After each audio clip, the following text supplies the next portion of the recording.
It might be a little difficult to hear me, but we are on the 44th Street underpass from I-5 in Linwood with Congressman Rick Larsen and Mayor Christine Frizzell to take a look at what's going to be a new project here to make it easier for walkers and bikers to get underneath.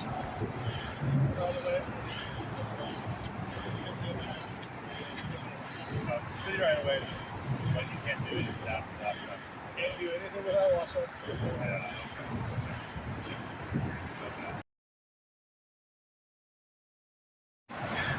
So we are with Congressman Rick Larsen in Linwood, talking about the 44th Avenue underpass here, and a couple other earmarks that you're in town to talk about. But before we discuss that, Congress has been talking about these, what we believe are Chinese spy balloons. I know there's limits to what you can say, but what's the sense in Congress about how serious a problem this is? Well, I think that there's a couple of things going on. One is from just a practical danger to the U.S. airspace issue.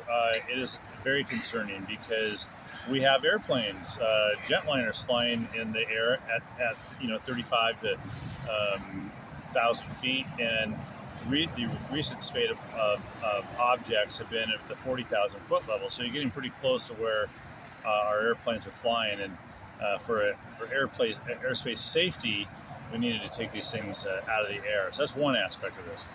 Another aspect of this issue is what these objects are doing above our airspace.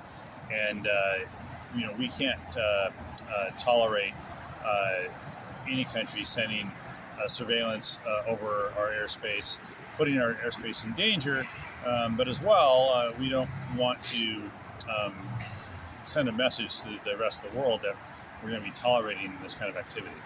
Absolutely. Now, have we gotten any idea yet? Has Congress been given any idea of like what the first one that was shot down, I should say, off of North Carolina, what it gathered, what it was doing?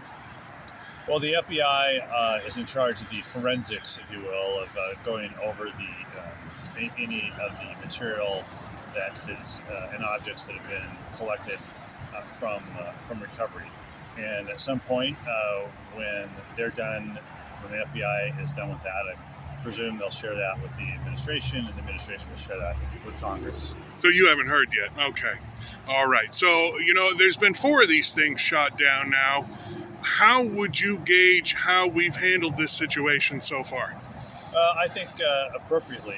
The first object, the Chinese balloon, was actually at 60,000 feet. It was out of the airspace. It was not a danger to flight in the U.S. And so I think the White House made a wise decision to let it float, because honestly it provided opportunities for the United States to both determine what it was and what it was doing. If we had shot that thing down too soon, it's possible we would not have been able to develop any information that we would have gathered if it was useful or not. So that's the first thing.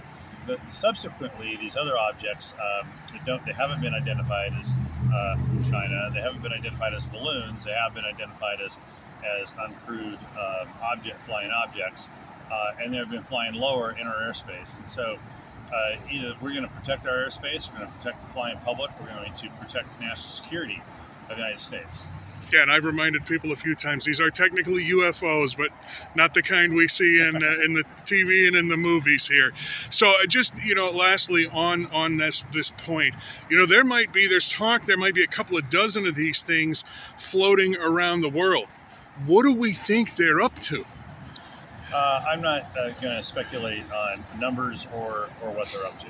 I think that's fair. Okay, so the other thing I wanted to ask for sure, because we've been mindful about where we take these things down, was there any concern indicated that one of these things might fail and go down somewhere we don't want it to on its own? So far, there's been no indication that that's the case. That said, bringing them down so that they're out of controlled airspace where airplanes are flying is the wise thing to do, and then we can do a better job then of tracking the fall of the object. and recovery of the object as well. Indeed. Okay, let's talk about earmarks because you're here to talk about 3 of them today. We'll start with the one that's here. Now, the folks from City of Linwood said they're essentially fully funded for this underpass here under 44th. It helps people, walkers and bikers, get under the freeway over to the transit center, which is very nearby here. Talk about your motivation for bringing some federal money into this. Yeah, when we went out and talked to the communities about the opportunities for these community-funded projects, sort of gave them some criteria. There's issues around health in our community, around affordable housing in our communities, and then there's access to facilities as well as in transportation access as well. And this project is really an ideal project to bring access to a transportation facility, to create a more walkable Linwood as well. And so we're really happy to be able to grade this project high in my office relative to, I think we had around 65 to 70 different requests, and we're only able to do about 15 of them. So I took a quick glance at the other 2, and it looks like they are quite focused on not only community efforts, but job training and skills training and that sort of thing. Talk about those 2 that you wanted to get some money for. Yeah, in addition to looking at transportation and affordable housing, we want to be sure that we're building a community that people want to live in, and part of that has to do with job training. Building a community space, and so we're helping with the Linwood Neighborhood Center, the project that the VOA, Volunteers of America of Western Washington, is doing with a lot of partners in the area. And so this project really fit nicely in with some of the goals that I've been trying to tout, including a more livable and accessible community for everyone. Yeah, and the other one, I know there's some marine work and some artificial intelligence, both things that are really ripe for this area, aren't they? Well, in Edmonds College received a community-funded project to help expand what they're doing at the we call the Water Center, the training center that's at Payne Field. It's in Everett, but Edmonds College runs this facility, and this is going to help them expand their program to include composite repair, which is something that is in much higher demand, not just in aerospace. We're starting to see composite work being done in the marine field as well. And then as well as the training on the use of artificial intelligence and robotics and coding, programming of robotics for industrial work. And so you're going to start seeing these dollars be used to build out that footprint at the Payne Field, at Edmonds College Payne Field facility.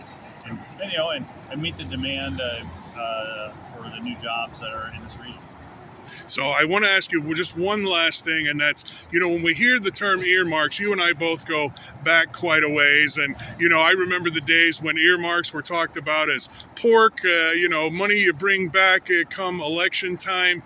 But it sounds to me like that's not what these things are. Well, you can go back before that time and actually find the time when people called them earmarks, and it was a positive thing as well.